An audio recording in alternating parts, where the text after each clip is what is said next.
our board, we're looking at compound angle formulae or identities. Way back at high school, my high school teacher told us to just simply to remember this formulae and then use in the examination. But if you ask me, it's a very bad idea, because for you to use a formula very well, you must know the origin or how it comes about. So in my country again, we are not allowed to use formula sheet. How about you watching? Do you also use formula sheet in examination? And which country are you watching from? Drop a comment for us to know. We struggle to find our own ways of understanding the formulae in order for us to pass this examination of trigonometry. Now today, I want to simplify it for you. We first need to see how these formulae are derived, and then in our next video, we'll look at examples, variety of them, to make us comfortable to go for any examination of this type. So now, when we look at our diagram here, I drew it before. We have a diagram that combines some triangles, and the triangles look somehow complex, but don't worry, we're going to use some few triangles from here. When you look at O, N, and P, this is a triangle that contains two angles, A plus B, as the angles here suggest a compound angle. The combination of the two becomes a compound angle. Let's take a look at also the next one. Here we have O, R, N is another triangle here. Then we have N, Q, and P, another triangle there. Now again, when you take a look at this angle A, you can see that angle A is the same as this angle Q, N, O, because these two lines are parallel. This line is parallel to this line here. So for that case, the angle here is also equal to our angle there. So we can say this is angle A also here. Now we can call this one here X. And now how do you get this X here? So if that is X, we can say X plus A angle must give us 90.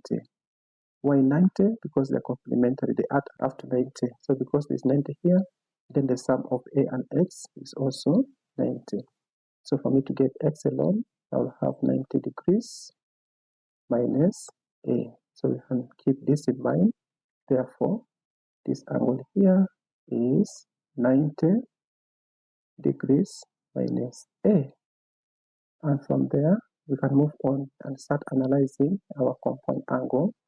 That when we have this angle and its sine, or some people call it sin, feel free to call any way you like.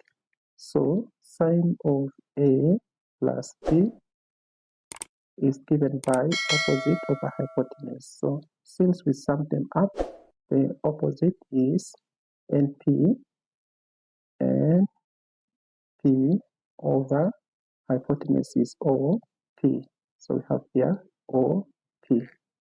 Now again, NP is the same as NQ plus QP.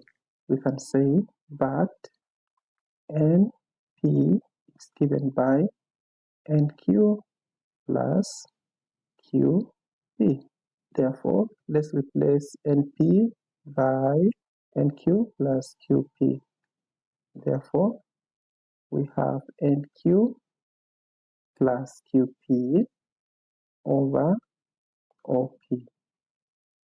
Now we can split this, but before splitting, let's also take a look at NQ. NQ has no connection to any of this angle because Q is hanging somewhere. It doesn't have any connection with our origin O. So because of that, we can also take a look at NQ being equals to also Rn. So instead of writing NQ, let's replace NQ by Rn. And at the same time, we can split the denominator to the two numbers. So we have here Rn over OP. After splitting, we have plus. Now Rn has a connection here, so we can leave it there as Rn over also OP. Now let me write this in terms of two expressions. Now when you look at Rn over On, if I write there Rn over ON, and I multiply this by ON over OP, you can see that I've not made any change because ON is common here. If I cancel it, I'll get back that. So let me go ahead and also do the same thing here. We have, this is QP. So we have here Q and P. Therefore, where's QP? QP is here. If I write it over PN, and I multiply this by PN over OP, again, there's the same way we reason here. Now, after this one, we can go ahead and write them in terms of individual angles here, starting with A. So when you look at A, the triangle associated with A is O, R, and N. So there was R, N somewhere here. Therefore, we can say sine of the combined angles A plus B is given by the first part here, Rn is opposite to this angle A, then On is the hypotenuse. So the trick also here is sine of the angle A. Now On is adjacent, OP is hypotenuse of angle B, therefore that is cos of angle B plus QP is opposite to angle X, so we can say opposite and PN is hypotenuse, and that is sine of our angle X. Then when you look at that, PN is opposite, then OP is hypotenuse, so that is also sine of angle B. But remember, X is 90 degrees minus A. So we can recopy our work here again and say sine of A plus B is the same as sine of A cos of B plus, so instead of this X, we're replacing X by 90 degrees minus A and sine of B. So when you look at sine of 90 degrees minus A, this is a confunction which I discussed in our previous video. You can check that video also to familiarize yourself. So this is the same as cos of A. Now for that case, we can go on and replace this by that, and we are done with our first compound formula of sine addition. Therefore, sine of A plus B equals sine of A cos of B plus cos of A and sine of B. And that becomes our first identity. We're just deriving, and so look at worked example of this identity in our next video. So please stay tuned, and you can only do that by subscribing, so that if I upload the video, you'll just be notified. Now, we need to get another one of the same sign but with subtraction, and this time we can assume something. So before that, let us recopy what we have just done here. So here, let us recopy what we have just driven, and that is sine of the double angles A plus B. We say it is given by sine of A cos of B plus cos of A and sine of B. Now we need to let our B equals negative B. If B is replaced by negative B, from the left hand side we have sine of A plus negative B. I think the other bracket should be somehow unique because we have the inner bracket there. Now from here we will equate it to sine of A is not affected, so we shall just copy that, and we have cos of B is now negative B, and from here we move on to cos of A is not affected, but sine of B is affected, where we have negative B. There are two things for us to also know from here. Remember, somewhere in our previous video again, we talk about if you have a cast diagram, and the cast diagram looks like this, and just place it here roughly, and we have at this quadrant 90 minus say theta. Okay, let's stick to A. Then we have here 90 plus A, or 180 minus A. Then at this quadrant, we have 180 plus A, and here we have 360 minus A.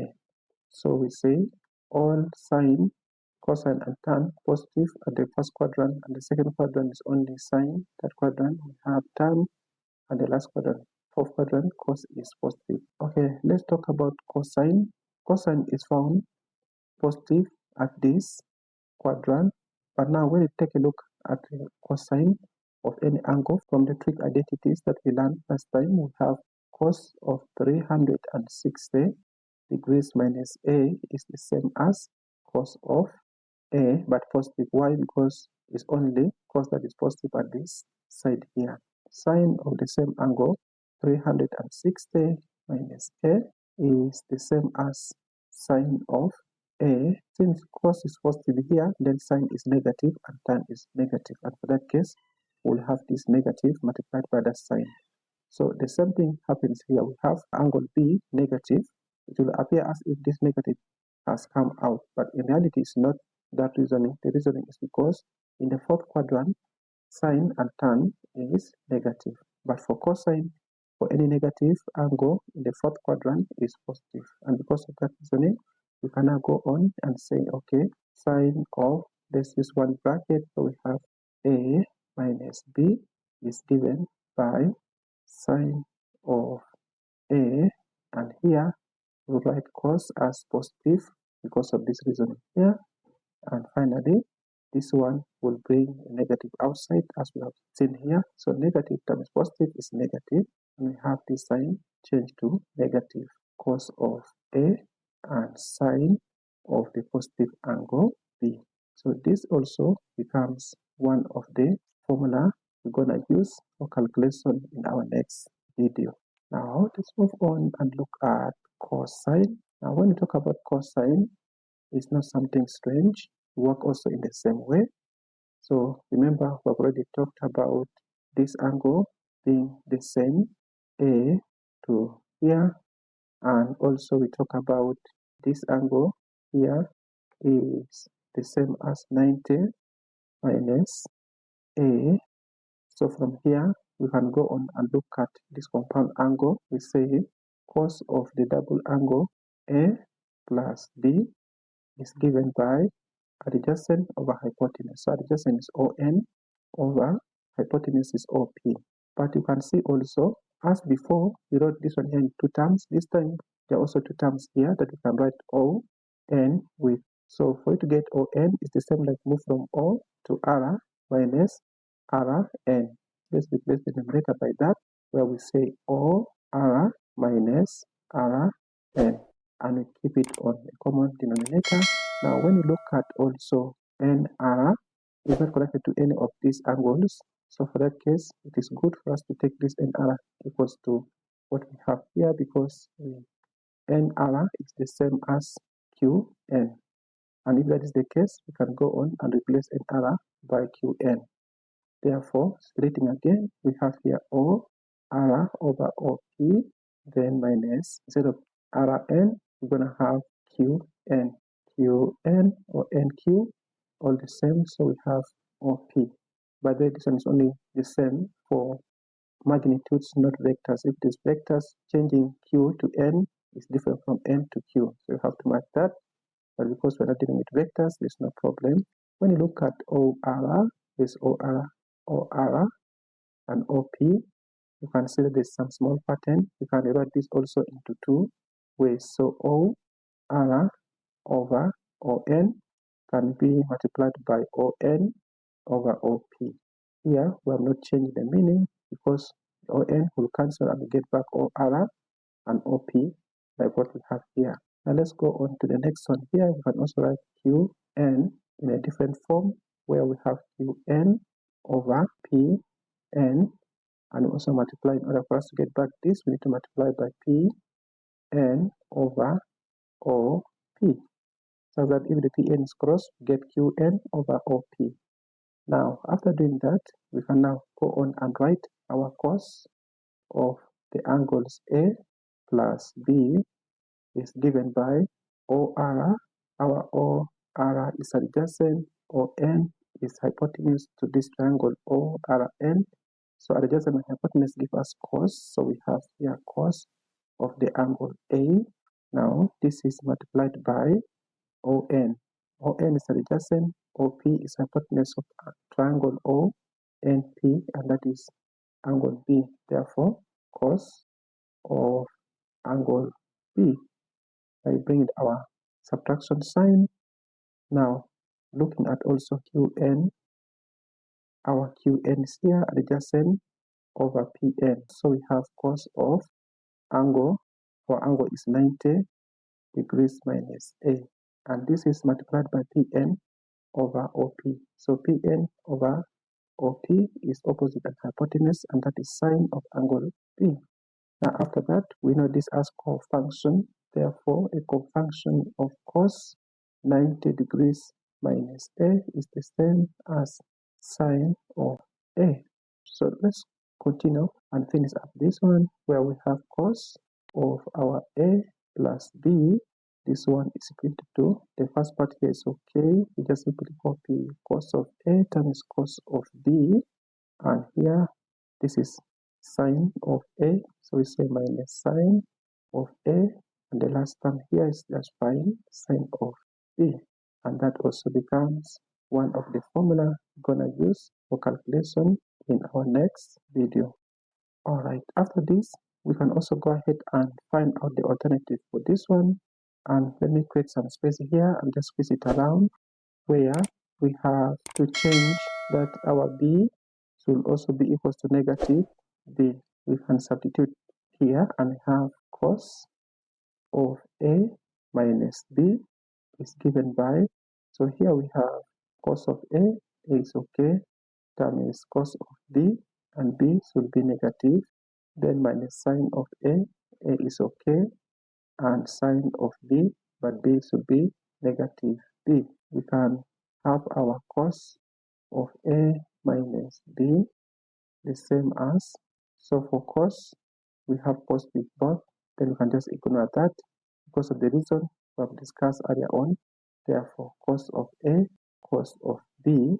Now here is negative sign, so negative and this negative will multiply themselves to positive, and we have sine of A and sine of B, and that becomes one also.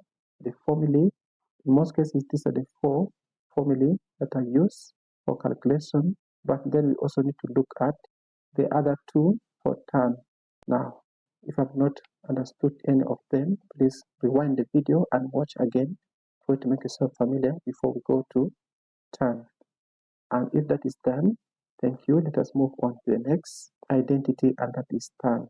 Therefore, when you look at tan, we know that from grade tan of any angle, let us start by saying theta is given by sine of that same angle theta over cos of theta. And if that is the case, this time we have tan of two angles A and B.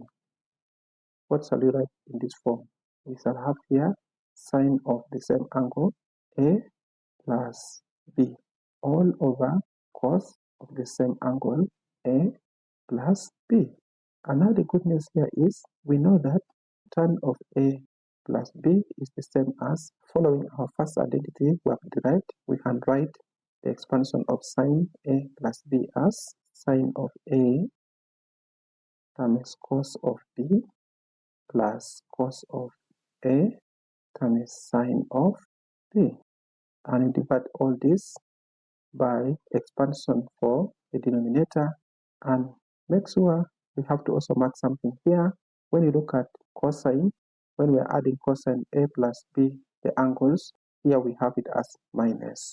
And when we are having subtraction, here we have as addition. So don't confuse the two together, take care of that.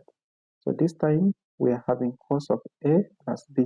The angles being added, meaning our sign in the middle should be minus.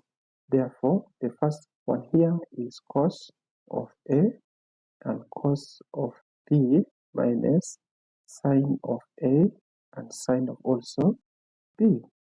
Looking at what I've done here, cos and cos comes first, then sine and sine follows for both of them. So let's move on. Looking at this stage here, we need to divide this by cos of A and cos of B in order for us to write this in terms of tan. Because for tan, there must be sine and cos. So let's go ahead and have that written. The first one here remains, and we have tan of A plus B is given by, so let's recopy this and we have sine of A cos of B. We're dividing this by, now let's bring in a different color to write this, and that is cos of A cos of B. And we bring in our sine here, and that is addition. Therefore, we can also copy the same thing here, cos of A sine of B. So this is divided by cos A cos B. Now the whole thing should be divided by the denominator, and in our denominator we have cos of A and cos of B, and this is divided by, so let's move on to our denominator here, that is dividing everything, cos of A cos of B, and we move to the next term. So here is negative, we bring our negative there and copy sine of A and sine of B. So we have to divide this by our common denominator, that is cos of A and cos of B. Now let's start checking on what is common and start cancelling them out. When you look at this, cos B is common, so you can cancel away. Then this will lead into tan. Now when you look at this one, cos A and cos A is common, we cancel it off. Now here, we take a look at this, cos A, cos A, cos B, meaning all of them will have to cancel to 1. And this is sine A, cos A, sine B, cos B. This one goes to tan, so let's go on and recopy, where we have tan of our compound angle A plus B is given by, from this term, we have tan of A. So we have tan A here, and the sign is positive, plus, now sine B divided by cos B is tan B. Therefore, the numerator is done. We can move on to the denominator, and you can see that the denominator, the first term here, has gone to 1. Now our sign in the middle is minus, so sine A over cos A is tan A, and sine B over cos B is also tan of B. So this becomes our formula for tan when we add the angles together. Now, as an exercise, go ahead and change this to negative. Whenever you get this one, change to negative, and then tell us the results in our comment section to see how it looks like. So with all this, thank you for watching up this time. See you in the next video. We are going to look at how to apply this formulae in calculations, and shall have a lot of numbers worked out. And see you in that video. Peace out.